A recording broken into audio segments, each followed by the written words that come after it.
Good morning, this is Ted from The Devil's in the Detail. I thought I'd give you a quick walk around on the pagoda to show the next stages. As you know, we primed the vehicle last week and now we've guide coated it. As you can see, we've gone around with an aerosol, basically just flicking black paint all over the primed areas.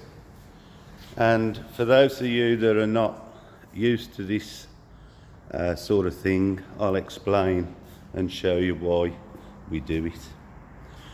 Basically, the black settles in to the primer and shows any low spots where we're flatting. As you can see, I've just done this little bit to demonstrate, and you can see there's still some of the black visible.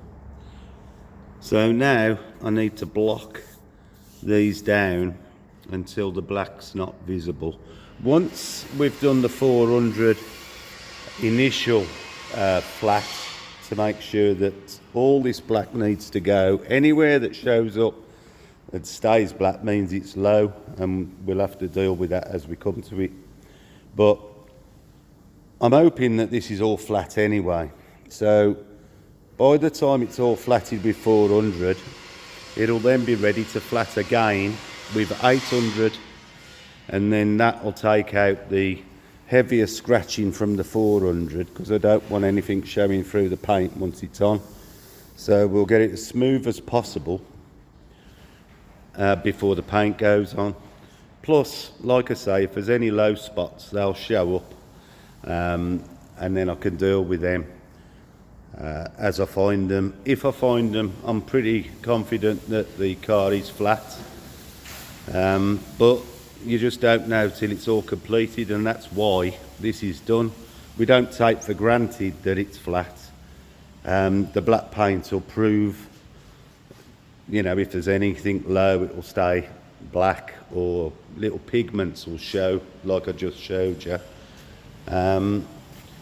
But the areas I've already started, they're coming down nice and flat. I did put 5 coats of the stuff on, so it's quite thick, which gives me a good base to work it. So that's what we're going to be doing for at least the next week. It's not a quick procedure to flat the whole car twice. But the finish is really down to how you prep the car, and if you prep it properly, then the finish will show that. We'll get a better finish. Then once the paint's laid on and cured, I'll flat the paint and polish it.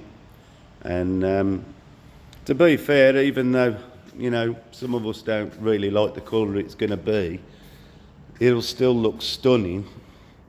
When the chrome and everything goes back on it, and the tyres are all visible, the car will look nice.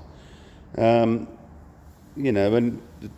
it'll be original colour, and the car's got great history, so keeping it original is probably the best way to go.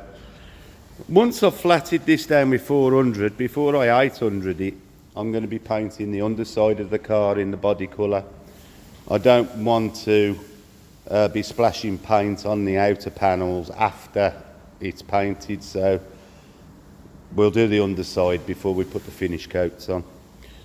So this is where we're at, and the progress over the next week or so is going to be quite slow and steady, but this is what we have to do to get what we think's a good finish. So you're probably not going to see much from this job over the week, but we'll see how far I get. It's one of them things that has to be done. Time consuming, and but it does make a better job at the end. So I'll see you soon, and if anything else interesting arrives, all these panels are now ready, the bonnet's ready, and I've had to go ahead to start building that one. So I've got plenty to do, even though I've got no polishing to do. So I'll see you soon, and thanks for watching.